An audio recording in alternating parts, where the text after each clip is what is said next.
At ito na guys yung ating kamatis, Roma tomatoes. Di ba nag-harvest ako last time? Isang palanggana. Ngayon ito na naman siya. 3 puno lang to. Grabe. They produce a lot of fruits. Yan. Daming blessings.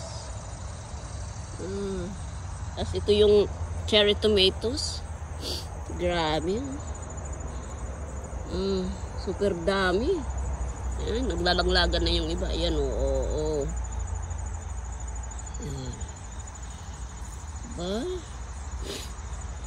Kung sinong malapit dito, pwede na kayo mag-harvest.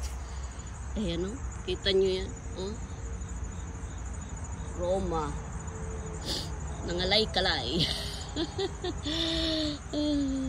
Yun po. Linagay ko pa punta dun. Tapos akala nyo wala nang bunga yung nagkakamali kayo. Ang dami. Ayan o. Si Big Boy. Ang dami niyan. Ayan. Ang daming nakatago pa. Ang daming bunga pa hanggang dito yan. Ay, nako. Super. Kita nyo. Ang ganda. Ang dami na namang hinog.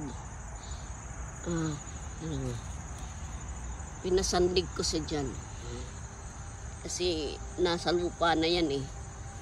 Ngayon pinasandig ko. Sinampay ko siya doon.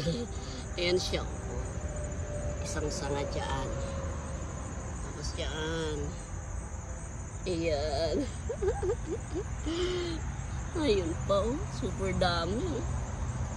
Sulok-sulok pa Di na ako naghahawa na alam nyo naman. Sisinghot ako. Kaya di ko na linilinisan. Bahala na siya dyan. Ako nagsasuffer. Ayan. Thanks for watching guys.